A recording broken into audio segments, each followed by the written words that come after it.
Hello বন্ধুরা, আমি হারুন। এটা তোমাদের ইউটিউব চ্যানেল হারুন বায়োজন।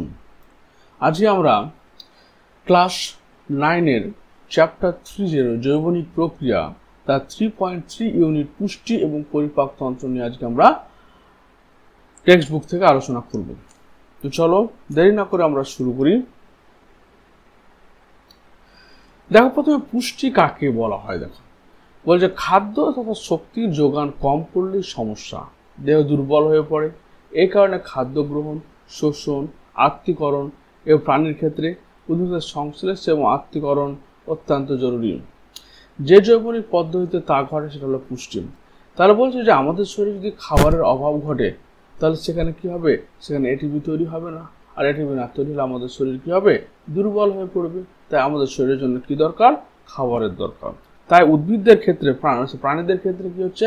খাদ্য গ্রহণ করতে, যেহেতু প্রাণীরা খাবার তৈরি নিজের খাবার তৈরি করতে পারে না, তাই উদ্ভিদের তৈরি খাদ্য তার খাদ্য হিসেবে গ্রহণ করতে হয়।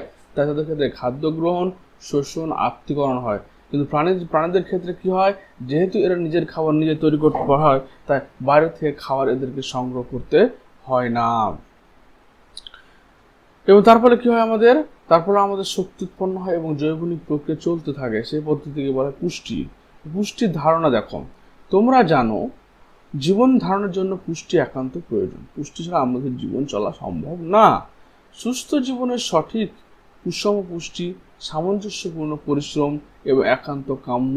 অর্থাৎ আমাদের শরীরকে বা জীবনযাত্রাকে সঠিকভাবে চালাতে গেলে কি দরকার? সুষম পুষ্টি দরকার। সুষম বলতে যেখানে প্রোটিন, লিপিড, কার্বোহাইড্রেট, ভিটামিন এবং মিনারেলস,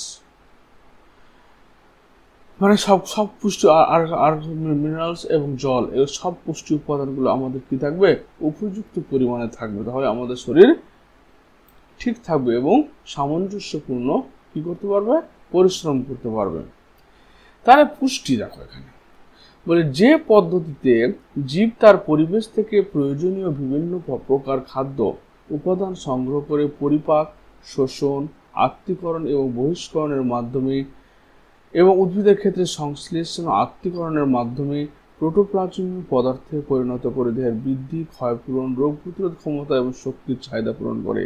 তাহলে আমরা খাবারটা কেন খাচ্ছি? খাবারটা খাচ্ছি আমরা কিছুটা দেহের বৃদ্ধি করার জন্য, দেহের ক্ষয়পূরণ করার জন্য, রোগ প্রতিরোধ ক্ষমতা তৈরি করার জন্য এবং শক্তির চাহিদা পূরণ করার জন্য। ওকে, তার মধ্যে এটা কোন পদ্ধতির মাধ্যমে এই জিনিস তৈরি হচ্ছে? খাদ্য গ্রহণ, আত্তীকরণ, শোষণ এবং বহিষ্করণ। উদ্ভিদের ক্ষেত্রে খাদ্য সংশ্লেষ এবং আত্তীকরণের মাধ্যমে। তাহলে পুষ্টির গুরুত্ব কি জিনিস দেখো। আমাদের পুষ্টি হচ্ছে প্রথম কাজ দেহের বৃদ্ধি ঘটানো। অর্থাৎ আমরা যে ছোট থেকে বড় হচ্ছি, দেহ যে আমাদের আকারের পরিবর্তন হচ্ছে, সেই পরিবর্তন হওয়ার জন্য যে কোষ বিভাজন ঘটছে তার জন্য কিছু দরকার? বৃদ্ধির দরকার। ক্ষয়পূরণ হওয়া, অর্থাৎ ধরুন আমরা কোনো অসুখে পড়ার ফলে আমাদের শরীর কি হলো? খারাপ হয়ে গেল, স্বাস্থ্য খারাপ হয়ে গেল। আবার তো আমরা পুষ্টির মাধ্যমে কি করি? শরীরটাকে আবার ঠিক অবস্থায় নিয়ে আসি। তারপর 3 নম্বর বলছি, দেখো বিভিন্ন জৈবিক চলন, গমন, জনন ইত্যাদির জন্য কি হচ্ছে? আমাদের পুষ্টির দরকার হয়। তারপর বলছে কি বিপাকীয় কাজ চালানোর জন্য প্রয়োজনীয় শক্তি পুষ্টির মাধ্যমে পাওয়া যায়। অর্থাৎ আমরা যে কোনো একটা খাবার খাবো, খাবারটা হজম করব, সে হজম করার জন্য যে মিনিমাম শক্তির প্রয়োজন সেটা কিন্তু পুষ্টি থেকেই আসে। তারপরে পুষ্টির মাধ্যমে খাদ্যস্থ স্থৈতিক শক্তি ব্যবহারযোগ্য শক্তি রূপান্তরিত হয়। অর্থাৎ সালোকসংশ্লেষ প্রক্রিয়ায় সূর্যালোকের উপস্থিতিতে যে খাবার তৈরি হয়েছিল উদ্ভিদ দেহে, সেই খাবারের মধ্যে সৌরশক্তি স্থৈতিক শক্তি রূপে সঞ্চিত থাকছে। সেই স্থৈতিক শক্তি রাসায়নিক শ্বসন প্রক্রিয়ার মাধ্যমে সে রাসায়নিক শক্তি বা ব্যবহার উপযোগী শক্তি, যেটাকে আমরা বলছি এটিপি তে পরিণত হবে। তবে আমরা চলন, গমন, জনন, রেচন ইত্যাদি প্রক্রিয়াগুলো করতে পারবো। তারপরে খাদ্য মধ্যস্থ ভিটামিন, খনিজ লবণ প্রভৃতি জীবের রোগ প্রতিরোধ ক্ষমতা গড়ে তোলে।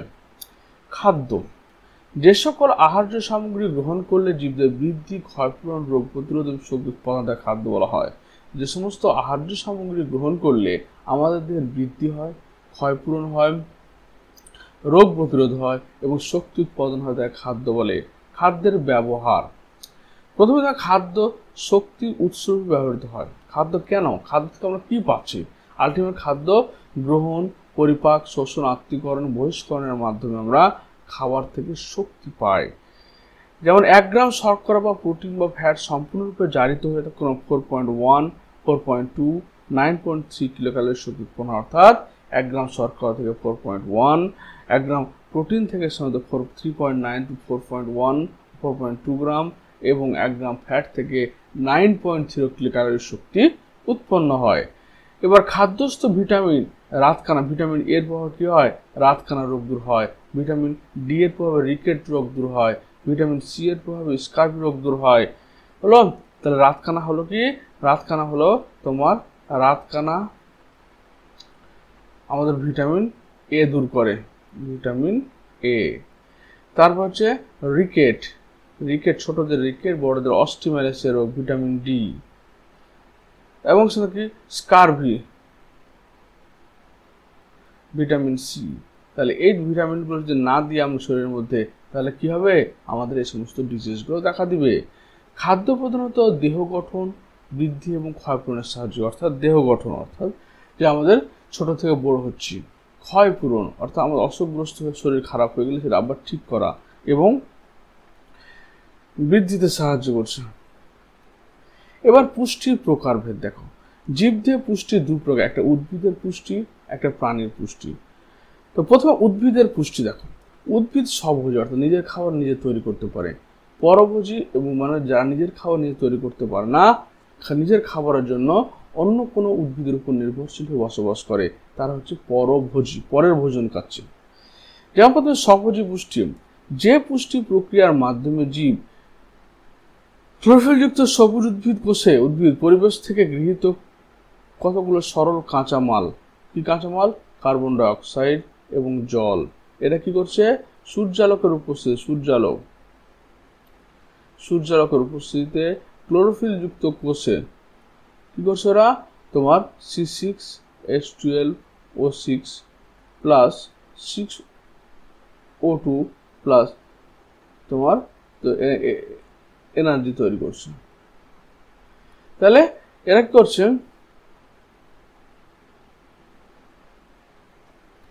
হলো?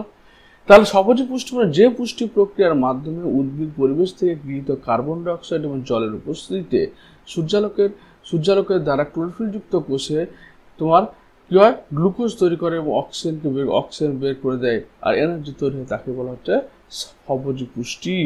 এবং উদ্ভিদের পুষ্টিকে হলোফাইটিক পুষ্টি বলা হয়। কেন? কারণ উদ্ভিদরা তোমার সরল এবং তরল খাদ্য পরিবেশ থেকে গ্রহণ করে, তাই এদেরকে হলোফাইটিক পুষ্টি বলে।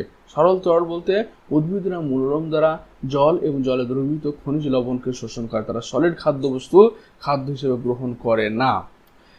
স্বভোজী পুষ্টির পর্যায় দেখো। প্রথমে হচ্ছে কি? সংশ্লেষ বা সিনথেসিস। এই পর্যায়ে সবুজ উদ্ভিদরা সালোক সংশ্লেষ পদ্ধতিতে পরিবেশ থেকে গৃহীত CO2 এবং জলের বিক্রিয়ায় সূর্যালোকের উপস্থিতিতে শর্করা জাতীয় খাদ্য প্রস্তুত করে। এখানে বিক্রিয়াটা দেখালাম। তারপর হচ্ছে আত্তীকরণ। আত্তীকরণ মানে এবার কি? যে খাবারটা খেলো সে খাবারটা কি করলো? কলা কোষে প্রেরণ করলো এবং প্রোটোপ্লাজম গঠনে কোষীয় শ্বসন হয়ে যায়। কোষীয় শ্বসন বলতে কি? গ্লাইকোলাইসিস এবং ক্রেবস চক্র, ক্রেবস সাইকেল, এই 2 পদ্ধতির মাধ্যমে কোষের মধ্যে গিয়ে আত্তীকরণ হচ্ছে, ভেঙে যাচ্ছে। তাহলে 2 নম্বর হচ্ছে পরভোজী। পরভোজী টার্মটা শুনে বুঝতে পারছো? পরের ভোজন মানে যে নিজের খাবার নিজে তৈরি করতে পারে না, নিজের খাবারের জন্য অন্যের উপর নির্ভর করে, তারাই হচ্ছে পরভোজী। যেমন হচ্ছে কি? পরভোজী পুষ্টি আবার অনেক রকম হতে পারে। একটা পরজীবী, মিথজীবী, পতঙ্গভোগ। তো প্রথম দেখো পরজীবী পুষ্টি। পরজীবী মানে বুঝতে পারছি যে অন্য জীবের উপর নির্ভর করে, পর মানে অন্য আর জীব, যে অন্য জীবের উপর নির্ভর করে বসবাস করে এবং সেই জীব থেকে খাদ্য গ্রহণ করে, তার ফলে নিজে উপকৃত হয় এবং সেই জীবটার ক্ষতিগ্রস্ত হয়। এখানে দেখো বলছে যে সমস্ত উদ্ভিদ হস্টোরিয়া নামক উদ্ভিদ অঙ্গের সাথে, হস্টোরিয়া এক ধরনের চোষক মূল, হস্টোরিয়া হচ্ছে চোষক মূল, চোষক মূল ছত্রাকের ক্ষেত্রে দেখতে পাওয়া যায় চোষক মূল নামক অঙ্গের সাহায্যে পোষক উদ্ভিদের ফ্লোয়েম কলা থেকে খাদ্যরস নিয়ে পুষ্টি সম্পন্ন করে, তাদের পরজীবী উদ্ভিদ বলা হয়। এরকম উৎস পুষ্টিকে পরজীবী পুষ্টি বলা হয়। তাদের স্বর্ণলতা, র্যাপ্লেশিয়া, শ্বেতচন্দন।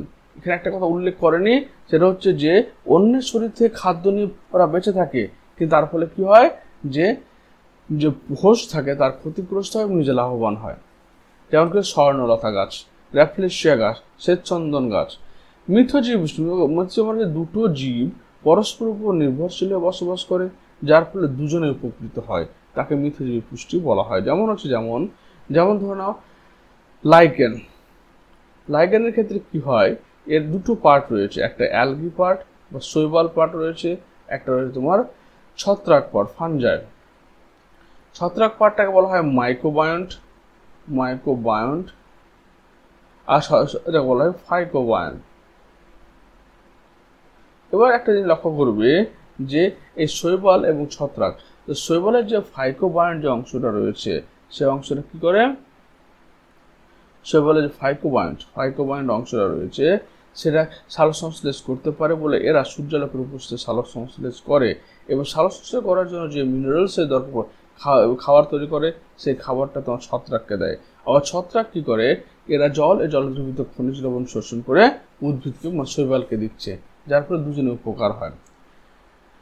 কিছু প্রজাতির শৈবাল এবং ছত্রাক একত্রে লাইকেন গঠন করে।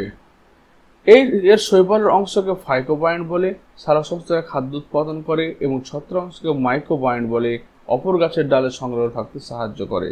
অনুরূপ তাহলে কি হলো, এখানে ছত্রাকটা তোমার উদ্ভিদ থেকে শোষিত জল খনিজ লবণ উদ্ভিদকে শৈবালকে দেয়, আর শৈবাল তার উপস্থিতিতে খাদ্য তৈরি করে এবং সেটা তোমার সরবরাহ করে কাকে, ছত্রাককে। অনুরূপভাবে রাইজোবিয়াম নামক নাইট্রোজেন আবদ্ধকারী ব্যাকটেরিয়া, এক ধরনের ব্যাকটেরিয়া রয়েছে রাইজোবিয়াম, তারা একটা সিম্বিগোত্রীয় মূলের অর্বুদে বসবাস করে এবং শিম জাতীয় গাছের মূলে মাটির গুটি বা অর্বুদ তৈরি করে উদ্ভিদকে নাইট্রোজেন সরবরাহ করে নিয়ে উদ্ভিদ সাধারণ। তাহলে কি হলো, এই রাইজোবিয়াম ব্যাকটেরিয়াটা তোমার সিম্বিগোত্রীয় উদ্ভিদের মূলে অর্বুদ তৈরি করে, নোড তৈরি করার ফলে ধরনের এটা যদি রুট হয়, তো রুটে তোমার দেখবে এরকম টিউমারের মতো ছোট ছোট গুটির মতো অবস্থান করবে, এই গুটির মধ্যে তোমার রাইজোবিয়াম থাকবে বলে উদ্ভিদ কি করবে, সে রাইজোবিয়ামকে পুষ্টি প্রদান করবে, আর রাইজোবিয়াম বায়ুমণ্ডলে অ্যাটমসফিয়ারিক নাইট্রোজেনকে শোষণ করে সে উদ্ভিদকে সরবরাহ করে বলে দুজনে উপকৃত হয়। মৃতজীবী পুষ্টি, যে সমস্ত উদ্ভিদ বা প্রাণীরা কি হয়, মরা পচা গলিত জীবদেহ থেকে পুষ্টি শোষণ করে, তাদের বলা হচ্ছে তোমার মৃতজীবী পুষ্টি। যেমন এক্সাম্পল হয়ে গেল কি অ্যাগারিকাস, যেগুলো আমরা ব্যাঙের ছাতা বলি, সেগুলো থেকে পচা খড়ের উপরে হয়ে যাচ্ছে। মিউকাস জাতীয় ছত্রাক, মনোট্রোপা, ইন্ডিয়ান পাইপ, অবশ্য উদ্ভিদ মৃতজীবী। পতঙ্গভোগ, যারা হচ্ছে কি পতঙ্গদের অর্থাৎ প্রাণীদের সাথে রক্ত শোষণ করে খাদ্য সম্পন্ন করে। কেন করে, কারণ যে সমস্ত মাটিতে নাইট্রোজেনের অভাব থাকে সে সমস্ত মাটিতে তোমার এই পতঙ্গভোগ উদ্ভিদের তৈরি হয়। কেন, কারণ হচ্ছে কি সেই নাইট্রোজেনের অভাব পূরণের জন্য তারা ইনসেক্ট বা পতঙ্গদের দেহকে ধরে সেখান থেকে তোমার পুষ্টিরস শোষণ করে। যে পদ্ধতিতে উদ্ভিদ প্রয়োজনীয় নাইট্রোজেনের চাহিদা পূরণের জন্য দেহে নানা রকম ফাল সৃষ্টি করে, পতঙ্গ তৈরি করে এবং মৃত পতঙ্গ দেহতে পুষ্টিরস শোষণ করে পুষ্টি সম্পন্ন করে, তাকে পতঙ্গভোগ বলে। মানে এরা নাইট্রোজেন বিহীন মাটিতে জন্মায় বলে নাইট্রোজেনের অভাব পূরণ করার জন্য উদ্ভিদ দেহ থেকে প্রাণী দেহ থেকে পুষ্টিরস শোষণ করে। আসলে এটা ধরনের কলসপত্রী। এই কলসপত্রী কি হয়, ভিতরে তোমার ফ্লুইড থাকে, লিকুইড থাকে, আর বাইরেটা প্রচন্ড পিচ্ছিল কারক হয়ে থাকে আর কালারফুল হয়। তাহলে এখানে কোনো পতঙ্গ এসে বসলে সঙ্গে সঙ্গে স্লিপারে পিছলে গিয়ে তোমার এই জলের মধ্যে পড়ে যায়। কলসপত্রী, পাতা ইত্যাদি।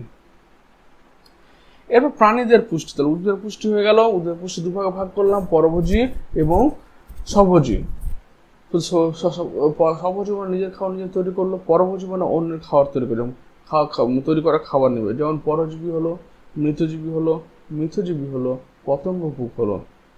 এবার প্রাণীদের পুষ্টি কি বলছি আমরা, প্রাণীদের পুষ্টি দেখো, প্রাণীরা পরভোজী পদ্ধতিতে পুষ্টি সম্পন্ন করে। যেহেতু প্রাণীদের ক্লোরোফিল থাকে না, ফটোসিনথেসিস হয় না, তাই এরা খাবার তৈরি করতে পারে না। এবার হচ্ছে পরজীবীয় পুষ্টি। পরজীবী মানে প্যারাসাইটিক, এ আর বি দুটো প্রাণী রয়েছে। এবার এ কি করছে, পরজীব মানে কি, এ খাদ্যের জন্য বি এর উপর নির্ভরশীল, তাহলে বি এর কি হচ্ছে, ক্ষতি হচ্ছে আর নিজে লাভ হচ্ছে। যেমন কোনো অসুখের ক্ষেত্রে হয় এটা, যে পুষ্টি পদ্ধতিতে পরজীবী প্রাণীরা আশ্রয়জাত বা পোষকের দেহ থেকে পুষ্টি শোষণ করে নিজের উপকৃত হয় কিন্তু পোষক ক্ষতিগ্রস্ত হয়, তাকে পরজীবী পুষ্টি বলে। যেমন ফিতা কৃমি, গোল কৃমি ইত্যাদি পরজীবী প্রাণী। মানুষ, গরু, শূকর ইত্যাদি প্রাণীদের অন্ত্রের ভিতরে বাস করে। উকুন, এটুলি ইত্যাদি বহিঃপরজীবী। তাহলে আমাদের ফিতা কৃমি, গোল কৃমিকে আমাদের পেটের মধ্যে বসবাস করে, এদেরকে এন্ডো প্যারাসাইট বা অন্তঃপরজীবী বলা হয়। যারা কি করে, আমাদের শরীর থেকে পুষ্টি শোষণ করে সেখানে বসবাস করে। আর হচ্ছে যেমন উকুন, এটুলি, এগুলো হচ্ছে বহিঃপরজীবী, যেগুলো তোমার হচ্ছে কি বহিঃপরজীবী। এই বহিঃপরজীবীগুলো কি করে, আমাদের পোষক দেহের বাইরে অবস্থান করে। মিথজীবী পুষ্টি, যখন তোমার দুটো জীব একই সঙ্গে বসবাস করার পরে দুটো জীবই উপকৃত হয় তখন সেটাকে বলে মিথজীবী পুষ্টি। আমাদের পেটের মধ্যে কি রয়েছে, এসিডিকে কোলাই ব্যাকটেরিয়া রয়েছে। এই ব্যাকটেরিয়া আমরা কি করছি, খাদ্য দিচ্ছি, বাসস্থান দিচ্ছি, খাদ্য দিচ্ছি এবং বাসস্থান দিচ্ছি, কিন্তু তার পরিবর্তে তারা আমাদের vitamin B6, vitamin B complex তৈরি করতে সাহায্য করছে। তার মৃতজীবী পুষ্টি, যে সমস্ত বস্তু পচা গলিত মৃতদেহ থেকে খাদ্য শোষণ করে, পুষ্টি পদার্থ গ্রহণ করে, তার মৃতজীবী পুষ্টি। যেমন মাছি, কেঁচো ইত্যাদি হল মৃতজীবী প্রাণী। মলভোজী, যে সমস্ত প্রাণী অন্য প্রাণীর মল বা বিষটাকে খাদ্য, নিজের মল বা অন্য প্রাণীর মলকে খাদ্য বা বিষ খাদ্য হিসেবে গ্রহণ করে, তাকে বলে মলভোজী প্রাণী। যেমন গরু, গোবরের পোকা, শূকর, গিনিপিগ, এরা কি করে, অন্যের গিনিপিগ যেমন নিজের মলকে নিজেই খাদ্য হিসেবে গ্রহণ করে, গোবরের পোকা তোমার অন্যের মলকে খাদ্য হিসেবে গ্রহণ করে, শূকর অন্যের মল খাদ্য হিসেবে গ্রহণ করে। রক্তভোজী পুষ্টি, যে সমস্ত বা স্যাঙ্গুইনিভোজী পুষ্টি, যে সমস্ত প্রাণী অপর মেরুদণ্ডী প্রাণীদের রক্ত পান করে তার থেকে নিজেদের পুষ্টি সম্পন্ন করে, তাদের রক্তভোজী বা স্যাঙ্গুইনিভোজী প্রাণী বলা হয়ে থাকে। এদের পুষ্টি পদ্ধতিকে রক্তভোজী বা পুষ্টি বা স্যাঙ্গুইনিভোজী বলা হয়। যেমন স্ত্রী মশা, জোঁক, রক্তশোষক বাদুড় ইত্যাদি করে আমাদের শরীর থেকে রক্তকে শোষণ করে নেয়। এবার আমরা পড়বো কি স্বভোজী পুষ্টি এবং পরভোজী পুষ্টির মধ্যে পার্থক্য কি। তাহলে পুষ্টি দেখ, প্রথম পয়েন্ট হচ্ছে কি, স্বভোজীরা নিজের খাবার নিজে তৈরি করতে পারে সালোক সংশ্লেষ প্রক্রিয়ায়, কিন্তু পরভোজীরা নিজের খাবার নিজে তৈরি করতে, নামটা হচ্ছে পরভোজী, পরের ভোজন খাচ্ছে। পুষ্টির পর্যায়, এখানে কি হয়, এখানে সংশ্লেষ করতে হয় এবং আত্তীকরণ করতে হয়। খাবারটা সূর্যালোকের উপস্থিতিতে ক্লোরোফিলযুক্ত কোষে তৈরি করলো, তারপর সেটাকে তোমার কোষের মধ্যে পাঠিয়ে দিল, সেখানে শ্বসন প্রক্রিয়া ভেঙে তোমার এটিপি তৈরি করলো। কিন্তু এই প্রাণীদের ক্ষেত্রে কি হয়, প্রথমে খাদ্য গ্রহণ করতে হয়, কারণ আমরা নিজের খাবার নিজে তৈরি করি না, তাই উদ্ভিদ তৈরি খাদ্যকে আমাদের গ্রহণ করতে হয়, তাই খাদ্য গ্রহণ হয়। তারপর কি করা হয়, খাদ্য গ্রহণের পরে পরিপাক হয়, পরিপাকের পর হচ্ছে শোষণ হয়, শোষণের পর আত্তীকরণ হয়, তারপরে গিয়ে তখন অপাচ্য খাদ্যবস্তু দেহের বাইরে বেরিয়ে যায়, বহিষ্করণ হয়। এরপর চলে আসছে হলজৈবিক পুষ্টি। তাহলে প্রাণীদের পুষ্টিকে বলা হয় হলজৈবিক পুষ্টি। কেন বলা হয়, কারণ যেহেতু এরা কি জটিল এবং কঠিন খাদ্য, তরল এবং কঠিন খাদ্যকে খাদ্যবস্তু হিসেবে গ্রহণ করে, তাই এদেরকে বলা হচ্ছে তোমার কি হলজৈবিক পুষ্টি। এদের ক্ষেত্রে কি হচ্ছে, খাদ্য গ্রহণ হচ্ছে, পাচন হচ্ছে, শোষণ, আত্তীকরণ এবং বহিষ্করণ। তাহলে প্রথম দেখো খাদ্য গ্রহণ। খাদ্য গ্রহণ অংশগ্রহণকারী অঙ্গগুলোকে কি, আমাদের মুখ গহ্বরে খাদ্য প্রবেশ করানোর পদ্ধতি হচ্ছে খাদ্য গ্রহণ। এর জন্য কি কি লাগে দেখো, মুখ ছিদ্র লাগছে, ভেস্টিবিউল লাগছে, মুখ বিবর লাগছে, দাঁত লাগছে, জিভ লাগছে। 2 নম্বর হচ্ছে পরিপাক। পরিপাকের জটিল অদ্রবণীয় দ্রাবকে সরল দ্রবণীয় তরল খাদ্যে পরিণত করে, এর জন্য মুখ বিবর লাগছে, পাকস্থলী লাগছে, ক্ষুদ্রান্ত লাগছে। শোষণ, খাদ্য যখন পাচিত হয়ে গেল তো এবার রক্তের মধ্যে শোষিত হবে, তারপর কলাকোষ যাবে, শোষণের জন্য ক্ষুদ্রান্ত, পাকস্থলী এবং বৃহদন্ত্র লাগছে। আত্তীকরণ, আত্তীকরণ মানে হচ্ছে এবার কোষের মধ্যে গিয়ে শ্বসন প্রক্রিয়া, সেটা তোমার গ্লাইকোলাইসিস এবং ক্রেবস চক্রের মধ্যে ভাঙবে, তো গ্লুকোজ থেকে শক্তি উৎপাদন হবে, সেখানে কলাকোষে গেল। বহিষ্করণ, খাদ্যের অপাচ্য এবং অসুস্থ অংশকে পায়ুষদের মাধ্যমে দেহের বাইরে নির্গত করে, বৃহদন্ত্র, মলাশয়, পায়ু। তাহলে প্রথমে আমাদের কি হলো দেখো, প্রথমে আমরা কি করলাম, পলিস্যাকারাইড নিলাম। ধরুন একটা এক্সাম্পল তো বলি, তুমি ভাত খাচ্ছ মানে পলিস্যাকারাইড খাচ্ছ, তো পলিস্যাকারাইডটা প্রথমে ডাইজেশনের মাধ্যমে অর্থাৎ পরিপাকের মাধ্যমে কি হলো, মুখ বিবর, পাকস্থলী, ক্ষুদ্রান্ত সব মিলে তোমার মনোস্যাকারাইড তৈরি করলো, মনোস্যাকারাইড বা গ্লুকোজ তৈরি করলো। এই গ্লুকোজের মাধ্যমে মনোস্যাকারাইডটা ট্রান্সপোর্ট বাই ব্লাড, রক্তের মাধ্যমে ট্রান্সপোর্ট হয়ে গেল।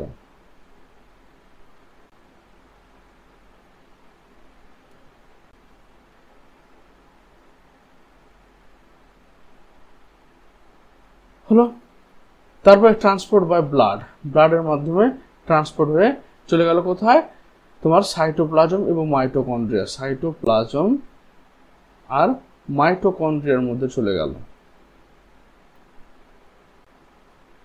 সাইটোপ্লাজমে কি হলো, গ্লাইকোলাইসিস হলো। মাইটোকন্ড্রিয়াতে কি হলো, তোমার এখানে ক্রেবস সাইকেল,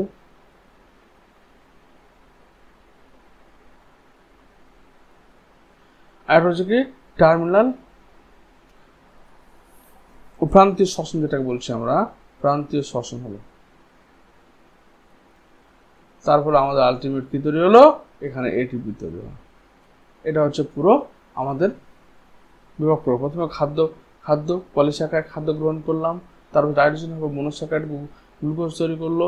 এবার গ্লুকোজটা তখন আবার কি হচ্ছে, ব্লাডের মাধ্যমে ট্রান্সপোর্ট হয়ে গেল, সাইটোপ্লাজমে গেল, মাইটোকন্ড্রিয়া গেল। সাইটোপ্লাজমের মাধ্যমে গ্লাইকোলাইসিস হলো, মাইটোকন্ড্রিয়ার মাধ্যমে তোমার ক্রেবস সাইকেল, প্রান্তীয় শ্বসনের মাধ্যমে সে এটিপি ভেঙে গিয়ে মানে খাদ্য ভেঙে গিয়ে এটিপি তৈরি করলো।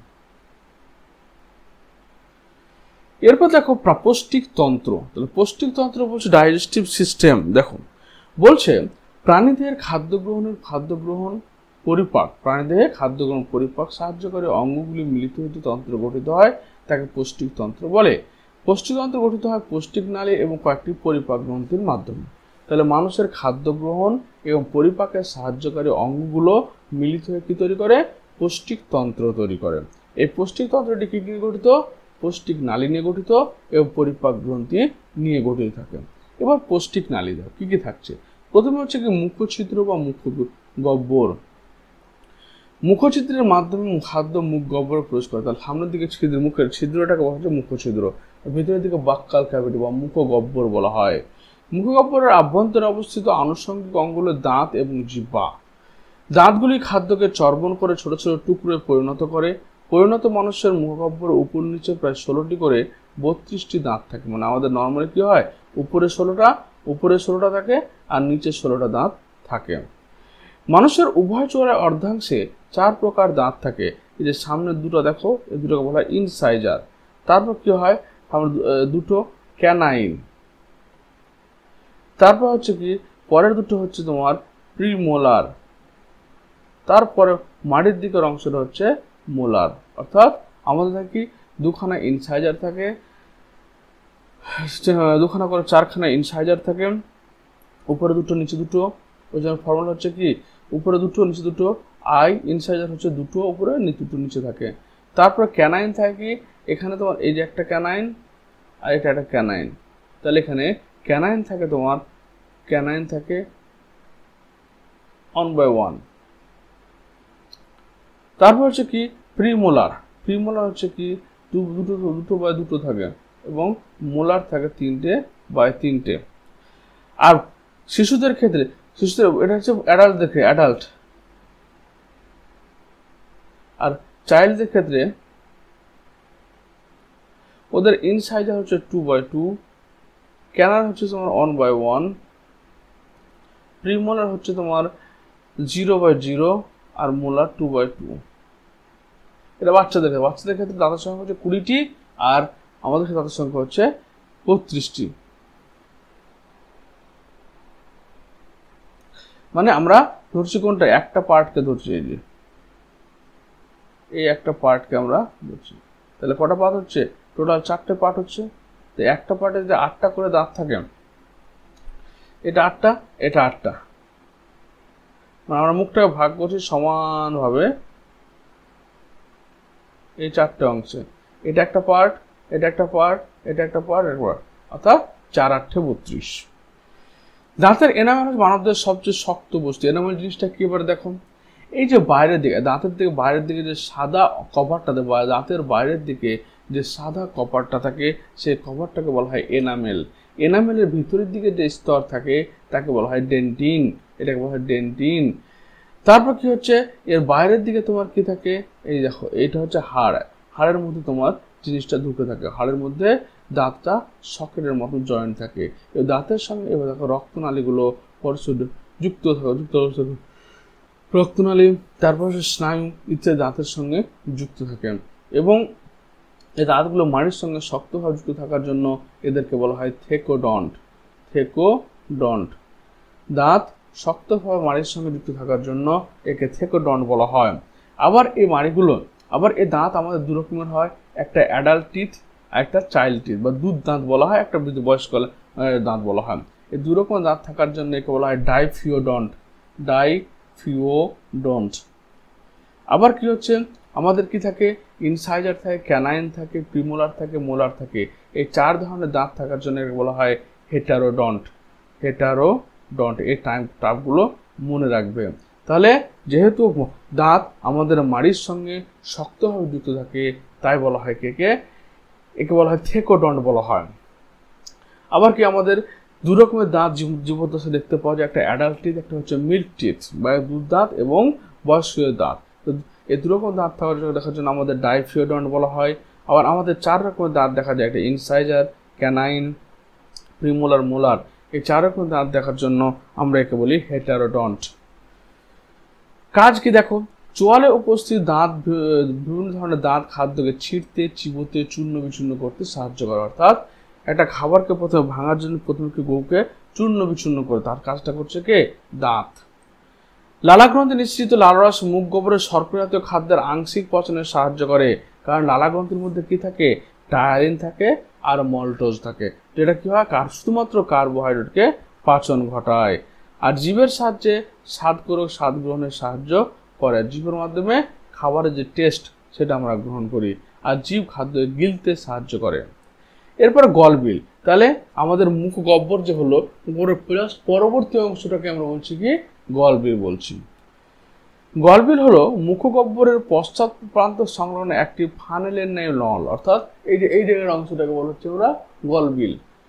গলবিলটি শ্বাসতন্ত্রের সাথেও জড়িত, সেই কারণে খাদ্য যাতে শ্বাসতন্ত্রে প্রবেশ না করে তার জন্য এপিগ্লটিস বা আলজিভ দেওয়া হয়। অর্থাৎ আমাদের কি হয় যে মুখগহ্বর শেষ হওয়ার পরে কিন্তু গলবিল শুরু হয়। গলবিলে কি দুটো চেম্বার থাকে, একটা হচ্ছে শ্বাসনালী, একটা খাদ্যনালী। যেমন এখানে একটা কভারিং দেওয়া থাকে, তাকে এপিগ্লটিস বা আলজিভ বলা হয়। শ্বাসনালীতে প্রবেশ না করে তার জন্য এপিগ্লটিস বা আলজিভ থাকে। ঢাকনার মাধ্যমে অঙ্গ বর্তমান, যার মাধ্যমে কাজ হলো খাদ্য এবং শ্বাসবায়ুকে ভিন্ন পথে প্রেরণ করা।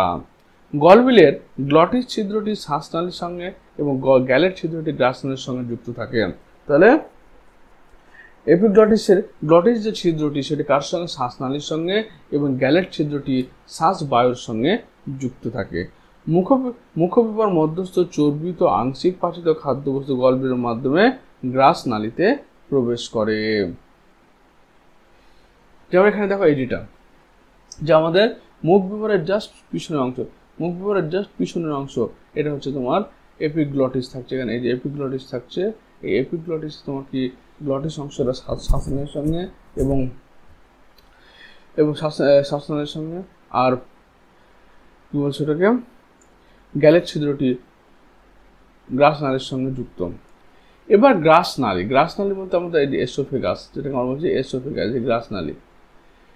তাহলে গলবিল এবং পাকস্থলীর সংযোগকারী নালী হলো গ্রাসনালী। তাহলে এই যেখানে গলবিল আর এখানে পাকস্থলী, দুটো সংযোগকারী নালী হচ্ছে তোমার এই গ্রাসনালী।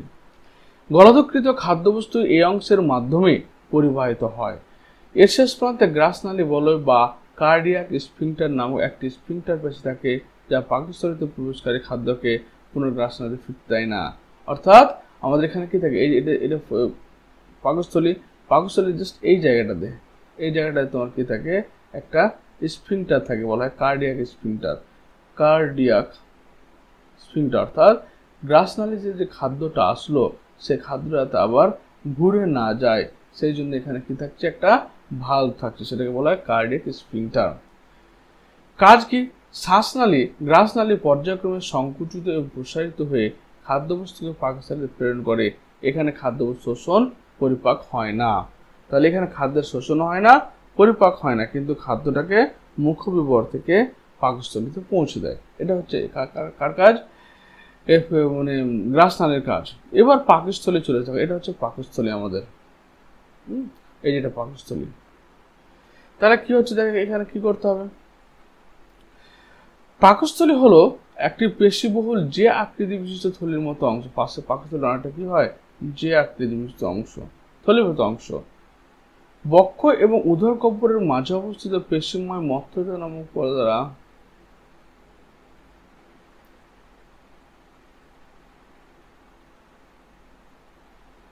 তারা কি হলো যে বলছে বক্ষ এবং উদর গহ্বরের মাঝে অবস্থিত পেশিময় মধ্যচ্ছদা নামক পর্দার ঠিক নিচে, অর্থাৎ আমাদের এই যে মধ্যচ্ছদার ঠিক নিচে তোমার অবস্থান করছে এই পাকস্থলী। উদর গহ্বরের উপর দিকে বাম অংশে পাকস্থলী অবস্থিত। খাদ্যনালীর প্রধান অঙ্গটি কাজ হল খাদ্যকে যথেষ্ট সময় ধরে সঞ্চিত রাখা, মানে টেম্পোরারি এখানে স্টোরেজ হচ্ছে, এবং হচ্ছে কি যাতে শরীর এই খাদ্য পাচনের সময় পায়। এটি চারটি অংশ নিয়ে গঠিত। একটা হচ্ছে হৃদপ্রান্ত বা কার্ডিয়াক পার্ট, ওকে। তারপর 2 নম্বর হচ্ছে কি ফান্ডাস বা দেহ এবং পাইলোরাস। তাহলে এর কিছু প্রথম হচ্ছে কার্ডিয়াক প্রান্ত, এটা হচ্ছে ফান্ডাস, এটা হচ্ছে বডি,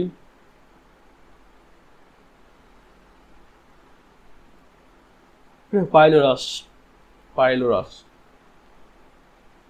তাহলে উপরের দিকে হৃৎপিণ্ডের দিকে না, উপরের দিকে অংশ মানে এখানে হৃৎপিণ্ড থাকে, তোমার ধরে নাও এখানে আমাদের হৃৎপিণ্ড থাকে, হৃৎপিণ্ডের ঠিক নিচে অবস্থিত।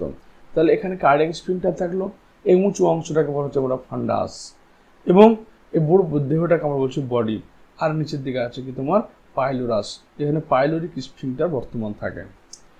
কাজ কি, পাকস্থলী থেকে আমার হাইড্রোক্লোরিক অ্যাসিড খরিত হয়, যা নিষ্ক্রিয় পেপসিনকে সক্রিয় পেপসিনে পরিণত করবে, যেটা পেপসিন বা প্রোটিনকে পেপটোনে কনভার্ট করবে। পাকস্থলী ক্রমসংকোচনের মাধ্যমে খাদ্যাংশের সঙ্গে পাকরসের ভালোভাবে মিশ্রিত ঘটে। ভিতরে যে পেশিগুলো সেগুলোকে রুগাই বলা হয়, রুগাই, অর্থাৎ পেশিগুলো ক্রমসংকোচনের মাধ্যমে খাদ্যের কি হয় ভালোভাবে পাকরসের ভালো মিশ্রণ ঘটে। পাকস্থলী থেকে নিঃসৃত লাইপেজ উৎসেচক ফ্যাটের পরিপাকে, পাকস্থলী থেকে লাইপেজ নিঃসৃত হয়, ফ্যাটের পরিপাকে সাহায্য করে। এবার ক্ষুদ্রান্তে চলে এসো। ক্ষুদ্রান্ত মানে আমাদের এই যে অংশ, এটা হচ্ছে ক্ষুদ্রান্ত, এগুলো হচ্ছে বৃহদান্ত্র। তো ক্ষুদ্রান্তের একটি বিশাল নলাকার অংশ যা প্রায় দৈর্ঘ্য 6 মিটার। তাহলে ক্ষুদ্রান্তের এই যে ক্ষুদ্রান্ত, ক্ষুদ্রান্ত দৈর্ঘ্য হচ্ছে 6 মিটার। এই ক্ষুদ্রান্তের কি কি অংশ? ক্ষুদ্রান্তটি পাকস্থলীর শেষ অংশের সাথে অংশ থাকে এবং উদর কব্বরের অধিকাংশ স্তম্ভ থাকে। তাহলে ক্ষুদ্রান্তটি জাস্ট এই দেখো পাইলোরিক, এটা হচ্ছে পাইলোরিক স্ফিংক্টার, এরপরে ক্ষুদ্রান্ত তৈরি হলো। ক্ষুদ্রান্ত পাকস্থলীর পরবর্তী অংশ, পাকস্থলীর কি পরবর্তী অংশ। এখানে প্রচুর পরিমাণে ভাঁজ লক্ষ্য করা যায়, প্রচুর সংখ্যক আঙুলের মতো ভিলায় অবস্থান করে, এরূপ ভাঁজ সৃষ্টি করে, যেটাকে আমরা ব্রাশ বর্ডার এপিথেলিয়াম বলি। অর্থাৎ ক্ষুদ্রান্ত যদি দেহের আভ্যন্তরে তোমার গঠনটা দেখো, তাহলে এরকম ভাবে তোমার অনেক ভাঁজ দেখতে পাবে, এগুলোকে বলা হয় তোমার ব্রাশ বর্ডার এপিথেলিয়াম। এগুলোর মধ্যে কি হয়, তোমার রক্তবাহগুলো থাকে। এবার এখানে খাদ্যের শোষণ করার জন্য একটা সারফেস এরিয়া বা ক্ষেত্রফল দরকার, এগুলো থাকার জন্য ক্ষেত্রফলটা অনেকটাই বড় হয়ে যায়। তাহলে ক্ষুদ্রান্ত কি নিয়ে গঠিত? প্রথমে ডিওডিনাম, অর্থাৎ এই অংশটা হচ্ছে ডিওডিনাম, তারপরে পরবর্তী অংশ জেজুনাম, এটা হচ্ছে জেজুনাম অংশ, তারপরে ইলিয়াম, 3টে অংশ নিয়ে এরা তৈরি। এর অভ্যন্তরে প্রচুর ভাঁজ লক্ষ্য করছে, প্রচুর সংখ্যা আঙুলের নেই ভিলে অবস্থান করে, কারণে এরও ভাঁজ সৃষ্টি হয়। তার কাজ কি, যকৃৎ নিঃসৃত পিত্ত, অগ্নাশয় রস এবং আন্তরিক রস সাহায্যে ক্ষুদ্রান্তের খাদ্যের সম্পূর্ণ পরিপাক ঘটে। অর্থাৎ এখানে তোমার কি রয়েছে, ক্ষুদ্রান্তের সঙ্গে অগ্নাশয় যুক্ত হয়ে আছে, যে লিভার যুক্ত হয়ে আছে। তো লিভার থেকে পিত্তরস আসলো এবং অগ্নাশয় থেকে সে বিভিন্ন ধরনের এনজাইমগুলো, যেমন লাইপেজ আসলো, অ্যামাইলেজ আসলো, তারপর হচ্ছে কি কাইমোট্রিপসিন আসলো, সবাই এসে এবং খাদ্যের পুরোপুরি পরিপাক ঘটে এবং এই ব্রাশ বর্ডার এপিথেলিয়ামের মাধ্যমে খাদ্যের শোষণ ঘটে। বৃহদান্ত্র, তার এই যে বৃহদান্ত্র, এই অংশটাকে আমরা বলি বৃহদান্ত্র। তো বৃহদান্ত্র প্রায় 1 থেকে 1.5 মিটার লম্বা, যেখানে 6 মিটার লম্বা, এটা হচ্ছে মাত্র 1 থেকে 1.5 মিটার লম্বা। এবার বলছে কিরকম, এই অঙ্গটি ক্ষুদ্রান্তকে উপরের পাশের দিকে জড়িয়ে রাখে, ক্ষুদ্রান্তকে উপরের দিকে জড়িয়ে রাখে এবং পাশের দিকে জড়িয়ে রাখে। তাহলে এই যে ক্ষুদ্রান্ত, বৃহদান্ত, উপরের দিকে তোমার ভিতরে যে ক্ষুদ্রান্ত রয়েছে, এবং তোমার কি বলছে পাশের দিকে জুড়ে রাখবে। এই 5টি অংশ, কি কি 5টি অংশ দেখো। প্রথমে সিকাম, দেখো এটা হচ্ছে আমাদের অ্যাপেন্ডিক্স, নিষ্ক্রিয় অঙ্গ।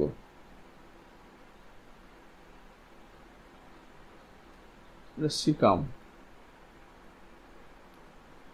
হলো, এটা হচ্ছে সিকাম। সিকামের পর হচ্ছে ascending colon, transverse colon, descending colon, তারপর হচ্ছে অ্যানাস, রেকটাম, অ্যানাস। তারপরে কাজ কি দেখো, জল শোষণে সাহায্য করা, মল প্রস্তুত আর নিষ্কাশন। এখানে খাদ্যের শোষণ হয় না বললেই চলে, বা পরিপাক খুব কম পরিমাণে হয় বলে শুধুমাত্র এখানে জলের পুনঃশোষণ ঘটে। আর হচ্ছে কি খাদ্য এবং মল প্রস্তুত তার নিষ্কাশনে সাহায্য করে। ক্ষুদ্রান্তে বসবাসকারী ইকোলাই ব্যাকটেরিয়া ভিটামিন B12 সংশ্লেষ করে। ভিটামিন B12 প্রভাবে কি হয়, আমাদের মেগালোব্লাস্টিক অ্যানিমিয়া হয়। তারপর মলাশয় বা পায়ু, এই যে আমাদের রেকটামের নাম হচ্ছে মলাশয়, আর তারপর হচ্ছে কি পায়ু, অ্যানাস যেটাকে বলছি আমরা পায়ু। তাহলে বৃহদান্ত্রের শেষে স্ফীত নলাকার অংশ মলাশয়, মলাশয়ের শেষ অংশ হলো পায়ু, যে ছিদ্র পর দেহের বাইরে উন্মুক্ত হয়। পায়ুতে কি হয়, আমাদের পটিকা দেহের বাইরে উন্মুক্ত হয়, পায়ু ছিদ্র বলা হয়। এরপর হচ্ছে পৌষ্টিকতন্ত্রের সাথে সংলগ্ন গ্রন্থি সমূহ। তাহলে আমরা প্রথমে হচ্ছে লালা গ্রন্থি। তাহলে আমাদের মুখে যদি দেখো, তো মুখে প্যারোটিড গ্ল্যান্ড রয়েছে, সাবম্যান্ডিবুলার গ্ল্যান্ড রয়েছে, আর সাবলিঙ্গুয়াল গ্ল্যান্ড রয়েছে। অর্থাৎ আমাদের কানের এই অংশে প্যারোটিড গ্ল্যান্ড, ম্যান্ডিবল, এটাকে বলা হয় ম্যান্ডিবল, ম্যান্ডিবলের নিচের দিকে সাবম্যান্ডিবুলার গ্ল্যান্ড, আর জিভের নিচের দিকে তোমার রয়েছে সাবলিঙ্গুয়াল গ্ল্যান্ড। তাহলে প্যারোটিড গ্রন্থিতে কানের নিচে অবস্থিত, নিচের চোয়ালের ভিতরের দিকে সাবম্যান্ডিবুলার, মুখগহ্বরের মেঝে, মুখোশ পর্দার নিচে, জিভের তলদেশে অবস্থিত সাবলিঙ্গুয়াল গ্ল্যান্ড। এদের কাজ কি দেখো, লালারস খাদ্যকে পিচ্ছিল করতে, চিবোতে এবং গিলতে সাহায্য করে। আমাদের মুখে যে থুতু তৈরি হয়, সেই থুতুতে আসলে কাজ কি, বোলাস ফর্মেশন করা। অর্থাৎ তুমি যে খাবারটা খেলে, সেই খাবারটার সঙ্গে মিউকাস জমা হয়ে এরকম একটা বোলাস তৈরি করলো, এটাকে বোলাস বলা হয়, যেটা খাদ্যনালীর মধ্যে খুব সহজে বেরিয়ে যাবে। তারপর হচ্ছে লালারস কি করে, মধ্যস্থ টায়ালিন, মল্টেজ উৎসেচক যথাক্রমে সেদ্ধ শ্বেতসারকে মল্টোজ এর পরিপাকে সাহায্য করে। 3 নম্বর হচ্ছে লালারস মধ্যস্থ লাইসোজাইম উৎসেচক খাদ্য মধ্যস্থ জীবাণু ধ্বংস করে। তাহলে 1 নম্বর কারণ হচ্ছে কি, আমাদের মুখের মধ্যে যে খাবার চর্বণকালে খাবারটাকে বোলাসে পরিণত করার কাজ। দ্বিতীয় হচ্ছে কি, এরা তোমার আমাদের লালারসের মধ্যে টায়ালিন থাকে, মল্টোজ থাকে, এরা কি করে, সেদ্ধ শ্বেতসারকে মল্টোজে পরিণত করে। আর 3 নম্বর পয়েন্ট হচ্ছে কি, এরা লাইসোজাইম, লালারস মধ্যস্থ লাইসোজাইম উৎসেচক খাদ্য মধ্যে ধ্বংস করে। 2 নম্বর হচ্ছে পাকগ্রন্থি। তাহলে আমাদের হয়ে গেল একটা মুখবিবর। এবার পাকগ্রন্থি বলতে আমাদের পাকস্থলীর কথা বলছে। এই যে পাকস্থলীতে কি কি হয় দেখো, এখানে হচ্ছে কি, যে টুকরো টুকরো খাবারগুলো বোলাসের মাধ্যমে বোলাস হয়ে আসলো, এখানে আসার পরে এখানে টেম্পোরারি স্টোর হয়। তারপর কি হয়, এখানে হাইড্রোক্লোরিক অ্যাসিড ক্ষরণ হয়, যার ফলে এখানকার পিএইচ মাত্রাটা 1.2-তে চলে আসে। এই অ্যাসিডিক মাত্রা বা আম্লিক এনভায়রনমেন্টে তোমার পেপসিনোজেন বলে একটা এনজাইম থাকে নিষ্ক্রিয় অবস্থায়, পেপসিনোজেনটা পেপসিনে কনভার্ট হয়। কারণ তাই এখানে পাকস্থলীর আন্তঃপ্রাচীর বা পাকগ্রন্থি অবস্থিত। পাকস্থলীর অক্সিনটিক কোষ HCl ও পেপটিক কোষ পেপসিনোজেন ক্ষরিত করে, HCl দ্বারা সক্রিয় পেপসিনে পরিণত হয়। তার পেপসিনোজেন, এই যে সিনোজেন কথা রয়েছে, কথা মানে হচ্ছে নিষ্ক্রিয় অবস্থায় ছিল। তাহলে পাকস্থলীর আন্তঃপ্রাচীরে পাকগ্রন্থি থাকে, এর পাকগ্রন্থির অক্সিনটিক কোষ থেকে হাইড্রোক্লোরিক অ্যাসিড এবং তোমার হচ্ছে পেপটিক গ্রন্থি থেকে নিষ্ক্রিয় পেপসিনোজেন ক্ষরণ হয়। এর কাজ কি দেখো, HCl খাদ্য মধ্যস্থ জীবাণু, HCl এর পিএইচ মাত্রা কত বললাম, 1.2। HCl এর পিএইচ মাত্রা হচ্ছে 1.1। তোমরা নর্মাল হাতে যদি ফেলা যায় তো হাত পুড়ে যাবে, এতটা লো আর অ্যাসিডিক। ওকে, তো এটা এই পিএইচ মাত্রায় খাদ্য মধ্যস্থ জীবাণু ধ্বংস হয়ে যায়। HCl পেপসিনোজেনকে সক্রিয় করে পেপসিনে কনভার্ট করে, অর্থাৎ যে পেপসিনোজেন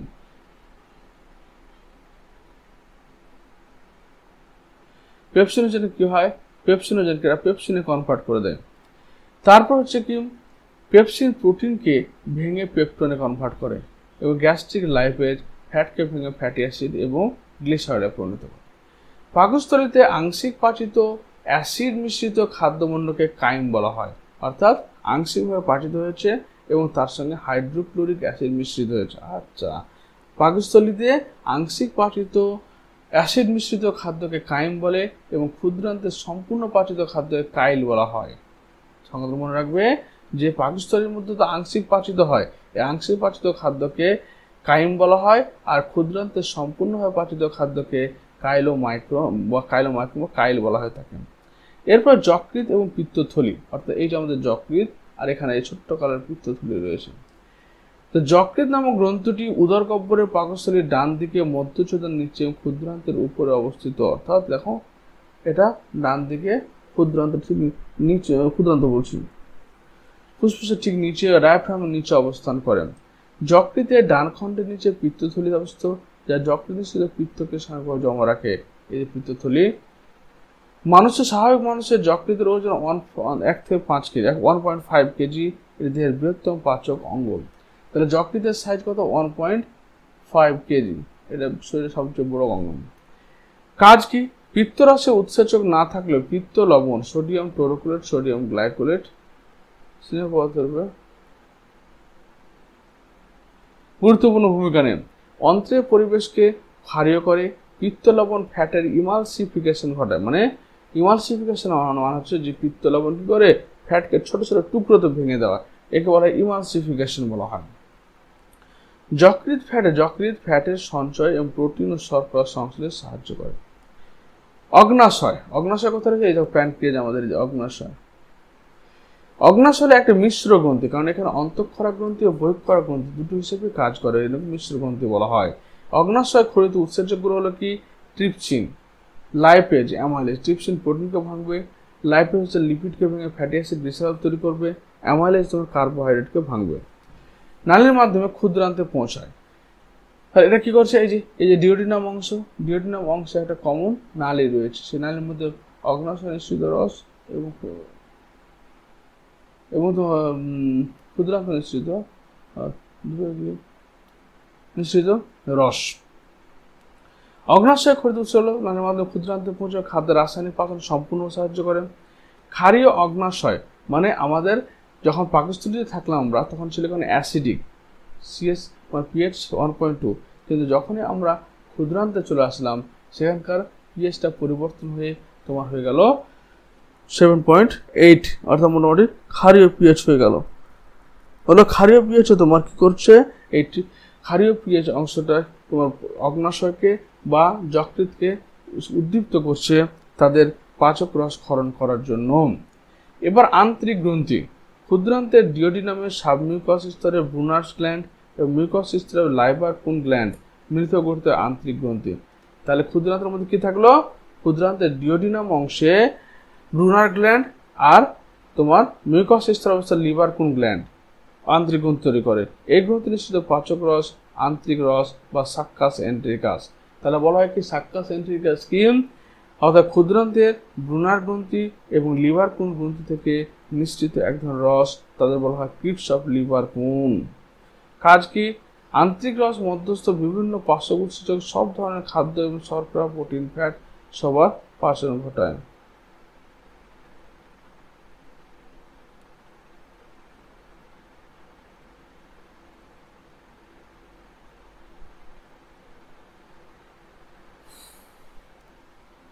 তারপর দেখো চলো নেক্সট পেজ। এটা হচ্ছে আমাদের পুরো খাদ্যতন্ত্র বা মানে আমাদের যে ডাইজেস্টিভ সিস্টেম, যেখানে মুখগহ্বর থেকে শুরু হচ্ছে, খাদ্য নালীতে চলে আসছে খাবারটা, পাকস্থলীতে টেম্পোরারি স্টোরেজ হচ্ছে, পাকস্থলীর মধ্যে অ্যাসিডিক পিএইচ এবং পেপসিন হরমোন ক্ষরণ হচ্ছে, তারপর তোমার পাকস্থলী থেকে ডিওডিনাম অংশ আসলো, তারপর অগ্নাশয় থেকে তোমার রস মিশ্রিত হলো, যেখানে ট্রিপসিন থাকলো, কাইমোট্রিপসিন থাকলো, লাইপেজ থাকলো, অ্যামাইলেজ থাকলো, এবং যকৃতের যে পিত্তগ্রন্থি সেখানে সোডিয়াম গ্লাইকোলেট, সোডিয়াম টোরোকুলেট মিশ্রিত হলো। ক্ষুদ্রান্তের মধ্যে কি থাকলো? লিভারকুন গ্ল্যান্ড এবং সাথে কি ব্রুনার্স গ্ল্যান্ড থাকলো। এবার এসে ক্ষুদ্রান্তে এসে মিশলো বৃহদান্ত্রে, বৃহদান্ত্রে এসে মিশলো, বৃহদান্ত্র জলের পুনঃশোষণ ঘটলো। আর কি হলো? তোমার মলগুলো দেহের বাইরে বেরিয়ে গেল। এরপর আমরা পরিপাক সম্পর্কে ধারণা। প্রথমে দেখো পরিপাক, যে পদ্ধতিতে গৃহীত জটিল এবং কঠিন খাদ্য উৎসেচকের দ্বারা ভেঙে সরল এবং শোষণযোগ্য খাদ্যে পরিণত করে পরিপাক। পরিপাক কথা হচ্ছে পাচন করা। পাচন করা মানে হচ্ছে পাচিত করা। পাচিত করার মানে হচ্ছে আমরা যে খাবারটা গ্রহণ করলাম সেটাকে বিভিন্ন উৎসেচকের উপস্থিতিতে সরলকৃত খাদ্যে পরিণত করা হচ্ছে পরিপাক। এর জন্য যান্ত্রিক পরিপাক রয়েছে, রাসায়নিক পরিপাক। যান্ত্রিক পরিপাকটা আমাদের মুখের মধ্যে যখন জিভ এবং দাঁতের মাধ্যমে সম্পন্ন হয়। তাহলে যান্ত্রিক পরিপাক হচ্ছে দেখো দাঁতের সাহায্যে এবং পাকস্থলীয় অন্ত্রের পেশির দ্বারা যান্ত্রিক বল প্রয়োগের মাধ্যমে খাদ্যের বড় কণাগুলি ছোট কণাতে পরিণত হওয়াকে যান্ত্রিক প্রক্রিয়া বলা হয়। এটি চর্বণ, গলদকরণ এবং কোষ্ঠনালীর ক্রমসংপ্রসারণ পেরিস্টালসিসে দ্বারা ঘটে থাকে। পেরিস্টালসিস জিনিসটা কি? পেরিস্টালসিস হচ্ছে কি, যখন এই দেখো এই পেশি আমাদের এটা হচ্ছে গ্রাস নালীর পেশি। তো গ্রাস নালীর পেশিতে খাদ্যটা কিভাবে যাচ্ছে এটাকে বলা হয় বোলাস। অর্থাৎ যে খাদ্যটা কি মুখের ভিতরে থাকার সময় দাঁত এবং লালারসের মাধ্যমে এরকম ধরনের একটা লম্বা গঠন তৈরি করেছে। এবার সে গঠন যাচ্ছে কিভাবে? এই যে পেশিগুলো রয়েছে পেরিস্টালটিক ওয়েব, এই পেশিগুলো রয়েছে, পেশিগুলো কি হয় ক্রম সংকোচন এবং প্রসারণ হয়। এদিকটা সংকুচিত হয়েছে, এদিকটা প্রসারিত হয়েছে। সংকোচন প্রসারণের মাধ্যমে বোলাসটা আমাদের কোথায় আসে? পাকস্থলীর এই যে কার্ডিয়াক স্ফিংটার হয়ে পাকস্থলীর মধ্যে চলে আসে। হেটেরোডন, ডাইথেকোডন, ডাইপ্টেরন বলে দিচ্ছি আগে।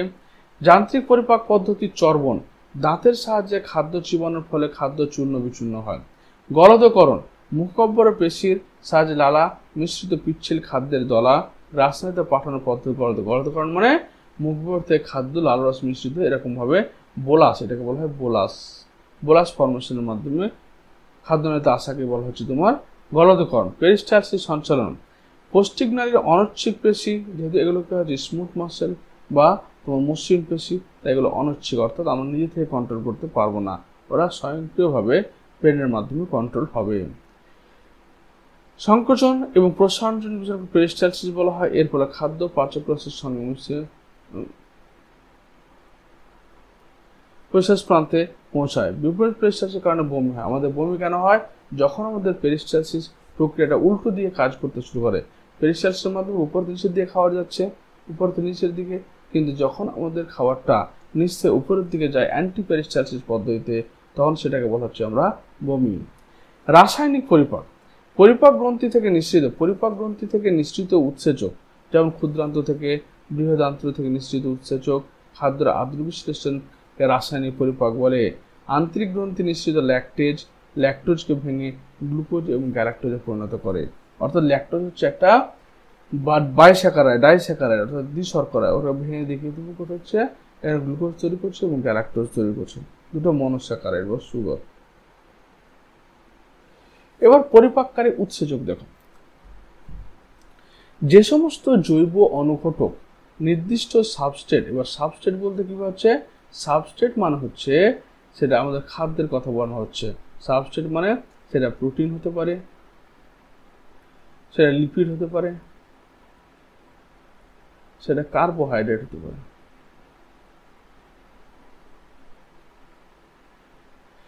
যে সমস্ত জৈব অনুঘটক, জৈব অনুঘটক বলতে কাকে বলা হচ্ছে?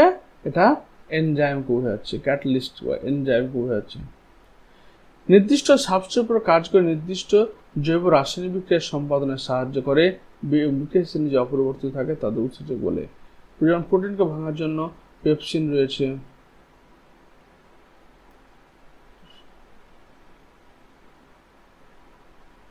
হলো। এবার হচ্ছে কি বিক্রিয়া সম্পাদনে সাহায্য করে বিক্রিয়া শ্রেণী যে অপরিবর্তিত উৎসেচক বলে। বৈশিষ্ট্য, উৎসেচক মাত্রায় প্রোটিন ধর্মী বা উৎসেচক কি? উৎসেচক হচ্ছে প্রোটিন ধর্মী হতে পারে বা কোলয়েড প্রকৃতির হয়। এরা নির্দিষ্ট সাবস্ট্রেট, যেমন হচ্ছে এখানে দেখো পেপসিন, ট্রিপসিন, কাইমোট্রিপসিন, এরা সবাই কি করবে? প্রোটিনের উপরে কাজ করবে। কাইমোট্রিপসিন।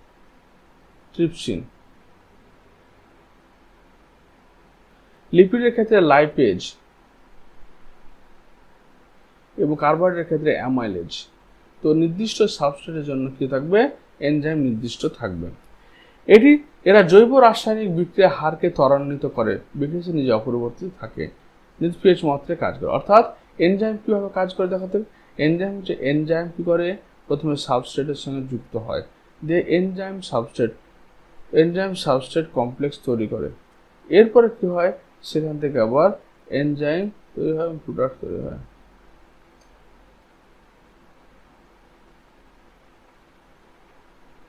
তারপর কি হচ্ছে দেখো, বিভিন্ন ধরনের পাচক উৎসেচক। যেসব পাচন, এখানে কিছু নাম লিখলাম, যেসব উৎসেচক পাচন ক্রিয়া বা পরিপাক ক্রিয়া অংশগ্রহণ করে তাদের পাচক উৎসেচক বলা হয়।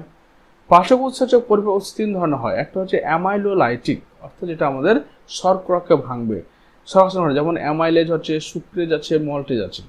প্রোটিওলাইটিক মানে যেগুলো প্রোটিনকে ভাঙবে, যেমন পেপসিন, ট্রিপসিন, ইরিপসিন। লাইপোলাইটিক যেগুলো লিপিডকে ভাঙবে, যেমন লাইপেজ, ফসফোলাইপেজ, এস্টারেজ। উপরোক্ত 3টি শ্রেণীর পাচক উৎসেচক জলের উপস্থিতিতে সর্বাধিক ক্রিয়া দেখায়, তাই এরা হাইড্রোলাইট বা আর্দ্র বিশ্লেষণকারী উৎসেচক।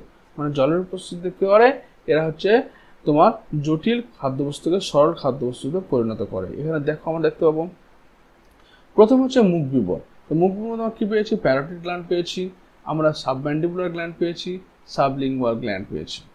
লালাগ্রন্থির মধ্যে এগুলো থেকে কি লালাগ্রন্থি তৈরি হয়, লালাগ্রন্থি থেকে কি বের, আমরা টায়ালিন পাই আর মল্টেজ পাই।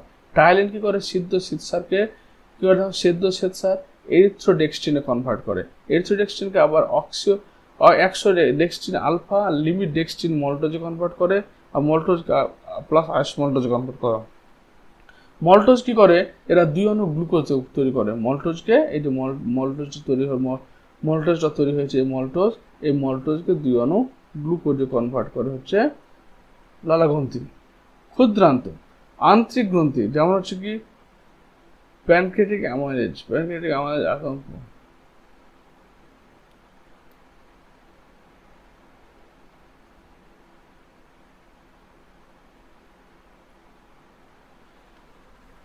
তাহলে আন্তরিক গ্রন্থি কি রয়েছে, প্যানক্রিয়াটিক অ্যামাইলেজ।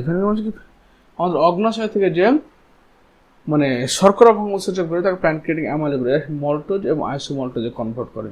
মল্টেজ কি করে, মল্টোজকে গ্লুকোজ আর গ্লুকোজে কনভার্ট করে মনোমারে। সুক্রেজ করে গ্লুকোজ এবং ফ্রুক্টোজে কনভার্ট করে। ল্যাকটোজকে গ্লুকোজ এবং গ্যালাক্টোজে কনভার্ট করে। আইসোমল্টোজকে গ্লুকোজ এবং গ্লুকোজে কনভার্ট করে। এবার চলে এসে আমাদের পাকস্থলীর মধ্যে। পাকস্থলীর মধ্যে কোথায় রয়েছে, এই যে পাকস্থলী। এখানে কি রয়েছে দেখো, পাকগ্রন্থির পেপটিক কোষ থেকে পেপসিন তৈরি হয়, আর পাকস্থলীর গ্রন্থি থেকে রেনিন তৈরি। রেনিন শুধুমাত্র বাচ্চাদের ক্ষেত্রে, বড়দের ক্ষেত্রে রেনিনটা নিষ্ক্রিয় অবস্থা হয়ে যায়। পেপসিন প্রোটিনকে কি করে, পেপটোনে কনভার্ট করে। পেপসিন প্রোটিনকে পেপটোনে কনভার্ট করে। পাকস্থলীর গ্রন্থি রেনিন, এরা দুগ্ধ কেসিনোজেনকে কেসিনে কনভার্ট করে। কেসিন প্রাপ্তবয়স্ক মানুষের অনুপস্থিত। পেপসিন দুগ্ধ প্রোটিন পরিপাককারী ঘটায়। কিন্তু আবার এদের ক্ষেত্রে, রুমিনেন্ট অ্যানিমাল অর্থাৎ গরুদের ক্ষেত্রে কিন্তু রেনিনটা সারা জীবন থাকে। এবার ক্ষুদ্রান্ত চলে এসো। ক্ষুদ্রান্ত মানে এই যে পার্ট আমার, এখানে প্রথমে অগ্নাশয় গ্রন্থি, অর্থাৎ এই যে অগ্নাশয় প্যানক্রিয়াস বলছি আমরা। এখান থেকে ট্রিপসিন বেরোয়, কাইমোট্রিপসিন বেরোয়, কার্বক্সিপেপটাইডেজ বেরোয়। তো ট্রিপসিন করে, ট্রিপসিন প্রোটিন বা পেপটনকে তোমার অ্যামাইনো অ্যাসিডে কনভার্ট করে। প্রোটিনকে অ্যালকাইল মেটাপ্রোটিন, প্রাথমিক প্রোটিওজ, গৌণ proteose, peptone, peptide, amino অ্যাসিডে convert করে। প্রোটিনকে পেপটাইডে কনভার্ট করে। পেপটাইড মানে হচ্ছে কি, যখন অ্যামাইনো অ্যাসিডগুলো বা একটা বন্ধনী দ্বারা যুক্ত থাকে তাকে বলা হয় পেপটাইড। এবং পেপটাইড করে অ্যামাইনো অ্যাসিড, আলটিমেট প্রোডাক্ট কি হচ্ছে, অ্যামাইনো অ্যাসিড বেরোবে। আবার ক্ষুদ্রান্তের আন্তরিক রসে কি হচ্ছে দেখো, ইরিপসিন থাকছে, amino peptide, ultimate amino acid তৈরি করছে। অর্থাৎ আমাদের মেন লক্ষ্য হচ্ছে পলিস্যাকারাইড, অর্থাৎ বহু শর্করা থেকে মনোস্যাকারাইড মানে এক শর্করা তৈরি করা। তারপর হচ্ছে লিপিড থেকে ফ্যাটি অ্যাসিড এবং গ্লিসারল তৈরি করা। ফ্যাটি অ্যাসিড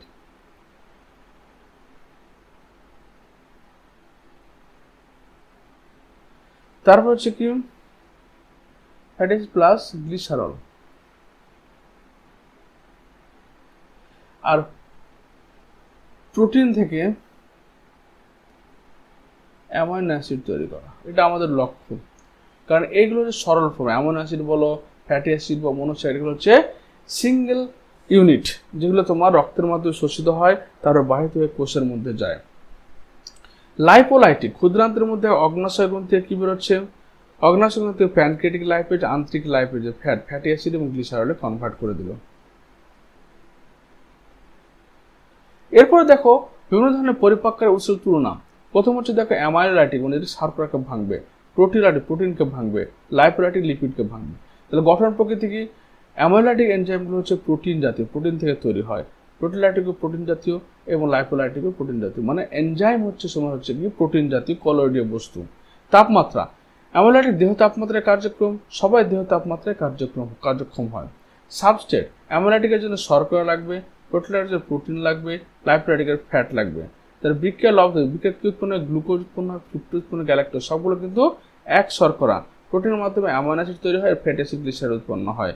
ক্ষরণকারী গ্রন্থি কি? লালা গ্রন্থি ক্ষরণ হয়, অগ্নাশয় গ্রন্থি, আন্তরিক গ্রন্থি ক্ষরণ হয়। পাক গ্রন্থি, অগ্নাশয় গ্রন্থি, আন্তরিক গ্রন্থি ক্ষরণ হয়। লাইপোলাইটিকটা অগ্নাশয় এবং আন্তরিক গ্রন্থি ক্ষরণ হয়। উদাহরণ কি? যেমন টায়ালিন, মল্টেজ, ল্যাকটেজ, এগুলো হচ্ছে উৎসেচকের নাম। প্রোটিলাইটিক কি? Pepsin, trypsin, রেপসিন। লাইপোলাইটিক ক্ষেত্রে অগ্নাশয় এবং আন্তরিক লাইপেজ ক্ষরণ হয়। এরপর তার শোষণ, আত্তীকরণ এবং বহিষ্করণ। শোষণটা আমাদের কোথায়? ক্ষুদ্রান্তের মধ্যে। এই যে ক্ষুদ্রান্তের মধ্যে দেখো, এগুলোকে বলা হয় মাইক্রোভিলাই। এই মাইক্রো আঙ্গুলের মধ্যে প্রবর্ধক মাইক্রোভিলার মধ্যে কি থাকে? লসিকা বাহ থাকে আর রক্তবাহ থাকে। তো এখান থেকে শোষণ হওয়ার পর লসিকা বাহ রক্তবাহের মধ্যে খাদ্যটা চলে যায় এবং খাদ্যটা যাওয়ার ফলে সেটা তখন সারা দেহে ছড়িয়ে পড়ে। তো যে পদ্ধতিতে পাচিত সরল খাদ্য উপাদান বলতে কি? আমাদের গ্লুকোজ হতে পারে, অ্যামাইনো অ্যাসিড হতে পারে, ফ্যাটি অ্যাসিড হতে পারে, মিনারেলস হতে পারে, ভিটামিন হতে পারে,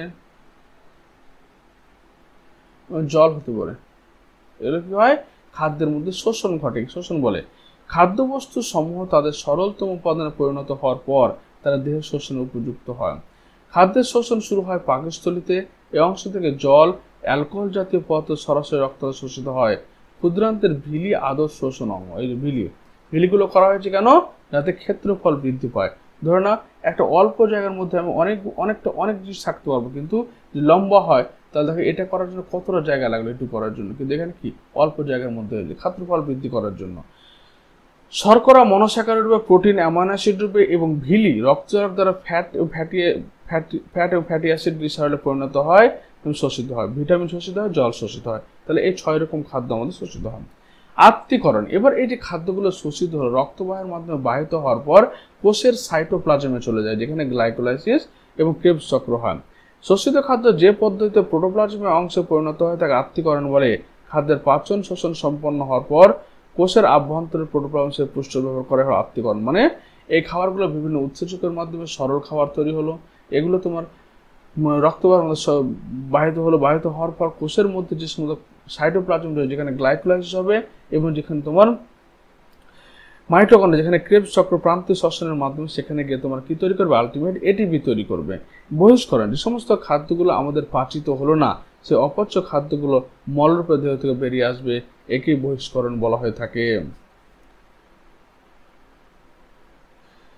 এরপর হচ্ছে আমাদের বিপাক। দেখো, সজীব কোষের প্রোটোপ্লাজমে সংঘটিত সকল প্রকার জৈব রাসায়নিকগুলো এক বিপাক বলে। অর্থাৎ আমরা খাদ্য খেলাম, খাদ্য খাওয়ার পর আমাদের পাচিত হলো কোথায়? কোথায়? আমাদের পাচকতন্ত্র, অর্থাৎ পাচকতন্ত্রে পাচিত হলো। তারপর হচ্ছে কি? সেখান থেকে শোষণ হলো, খাবারের শোষণ হলো। শোষণের পর হচ্ছে ট্রান্সপোর্ট বা পরিবহন হলো, রক্তের মাধ্যমে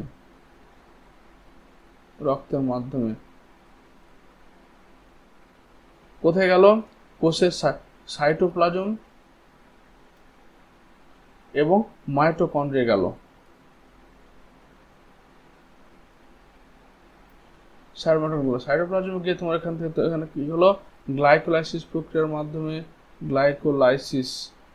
মাধ্যমে 8 অণু এটিপি তৈরি হলো। আর মাইটোকন্ড্রিয়া তোমার ক্রেবস সাইকেলের মাধ্যমে মোটামুটি 24।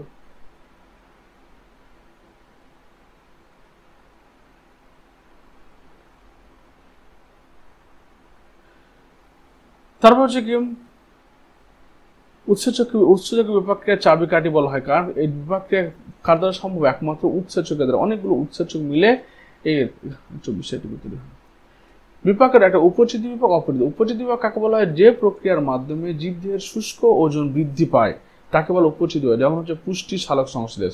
শুষ্ক ওজন মানে কি? যে আমাদের শরীরের মধ্যে যে জল রয়েছে জলটা সম্পূর্ণ বের করে দিলে যে আমাদের বাকি অংশটা পড়ে থাকে সেটা হচ্ছে শুষ্ক ওজন বা ড্রাই ওয়েট। অপচিতি মানে যে প্রক্রিয়ার মাধ্যমে জীবদের শুষ্ক ওজন হ্রাস পায় তাকে বলা অপচিতি বিপাক। যেমন শ্বসন। অপচিতি বিপাক শ্বসনে অতিরিক্ত শক্তি দেহের উপচিতি, তাপ উৎপাদন, দেহ গঠন ইত্যাদি নানা কাজে ব্যবহৃত হয়। রচনা এক প্রকার অপচিতি বিপাক। বিপাকের গুরুত্ব। উপচিতি বিপাকের ফলে নতুন কোষীয় উপাদান সংশ্লেষিত হয়, ফলে কোষের বৃদ্ধি, কোষের বিভাজন, জীবদের বৃদ্ধি, ক্ষয়পূরণ ঘটে। অপচিতি বিপাকের ফলে শক্তি উৎপন্ন হয় যা দেহের বিভিন্ন জৈবনিক ক্রিয়া নিয়ন্ত্রণে সাহায্য করে। তারপর দেখো খাদ্য গ্রহণ এবং শক্তির চাহিদা। তাহলে খাদ্য কি হলো? যে সমস্ত আহার্য সামগ্রী গ্রহণ করলে জীবদের বৃদ্ধি, পুষ্টি, শক্তি উৎপাদন, ক্ষয়পূরণ হয় তাকে আমরা খাদ্য বলছি। সুষম খাদ্য মানে কি? যে খাদ্যের মধ্যে কার্বোহাইড্রেট, প্রোটিন, লিপিড, ভিটামিন, খনিজ পদার্থ, জল এই 6টি গুণাগুণ উপযুক্ত পরিমাণে থাকবে সে খাদ্যকে আমরা সুষম খাদ্য বলি। সুষম খাদ্যের গুরুত্ব, সবগুলো খাবারের উপাদান যদি থাকে তাহলে আমরা কি সমস্ত পুষ্টির অভাব দূর হয়। সুষম খাদ্য দেহের প্রয়োজনীয় ক্যালোরির চাহিদা পূরণ করে, দেহের পুষ্টি বৃদ্ধি, ক্ষয়পূরণ, রোগ প্রতিরোধ ক্ষমতা বাড়ায়। সুষম খাদ্য দেহের ক্লান্তি দূর করে। সুষম খাদ্যের অভাবে দেহের স্থূলতা, ডায়াবেটিস মেলিটাস, স্ট্রোক ইত্যাদি নানা রকম সমস্যা দেখা দেয়। মৌল বিপাক হার। সম্পূর্ণ শারীরিক এবং মানসিক সুস্থ এবং বিশ্রামরত অবস্থায় আরামদায়ক পরিস্থিতিতে পরিপাকযোগ্য খাদ্য গ্রহণের 12 থেকে 14 ঘন্টা পরে কোনো ব্যক্তির প্রতি বর্গমিটার দেহতল থেকে প্রতি ঘন্টায় যে ন্যূনতম তাপ নির্গত হয় তাকে বিএমআর বা বেসাল মেটাবলিক রেট বলা হয়। তাহলে কি হচ্ছে? একজন ব্যক্তি খাদ্য গ্রহণের 12 থেকে 14 ঘন্টা পর সম্পূর্ণ দৈহিক, মানসিক এবং শারীরিক বিশ্রামরত অবস্থায় তার দেহ থেকে যে ন্যূনতম তাপ বেরোয় তাকে বলা হচ্ছে মৌল বিপাক হার। দেখো এখানে একজন স্বাভাবিক পূর্ণবয়স্ক ব্যক্তির বিএমআর হচ্ছে 40 কিলো ক্যালোরি। কত? পার বর্গমিটার বডি থেকে, ওকে, দেহতল থেকে পার ঘন্টায় বেরোয়। মেয়েদের ক্ষেত্রে 37 কিলো ক্যালোরি। একজন প্রাপ্তবয়স্ক ব্যক্তির প্রাত্যহিক শক্তির চাহিদা কত? 2500 থেকে 3000 ক্যালোরি। যেখানে শর্করা আমাদের খাওয়া দরকার কত? 405 গ্রাম প্রতিদিন আমাদের ডায়েটে 405 গ্রাম শর্করা, 100 গ্রাম প্রোটিন এবং 100 গ্রাম ফ্যাট খাওয়া দরকার, যার ফলে আমাদের 3000 ক্যালোরির শক্তি উৎপন্ন হবে। কিলো ক্যালোরি যা আমরা উচ্চ শক্তির জন্য কার্বোহাইড্রেট, প্রোটিন, ফ্যাট কিভাবে থাকা প্রয়োজন তা আগের পাঠ্যক্রমে দেখানো হলো। তারপর হচ্ছে কি দেখো নেক্সট পয়েন্ট, যে আমাদের মানবদেহের বিপাকীয় সমস্যা, কিছু কিছু সমস্যা হয় যেমন বিপাকের অস্বাভাবিকতার কারণে দেহের রাসায়নিক প্রক্রিয়াগুলো ব্যাহত, এর ফলে সুস্থ থাকার আবশ্যক কিছু বস্তুর ঘাটতি হয়, অন্যান্য কিছু বস্তু আধিক্য লক্ষ্য করা যায়। যেমন উদরের স্থূলতা, আমাদের পেট বড় হয়ে যাওয়া, পেট মোটা হয়ে যাওয়া। কারণ পুরুষের ক্ষেত্রে কোমরের পরিধি 40 ইঞ্চি অথবা তার বেশি, স্ত্রীর ক্ষেত্রে 35 ইঞ্চি বা তার বেশি হয়। কারণ কি আমাদের বেশি বেশি কার্বোহাইড্রেট খাওয়ার, বেশি লিপিড খাওয়ার ফলে আমাদের ছেলেদের ক্ষেত্রে বেলি বা পেট, মেয়েদের ক্ষেত্রে কোমরটা অনেকটা মোটা হয়ে যায়।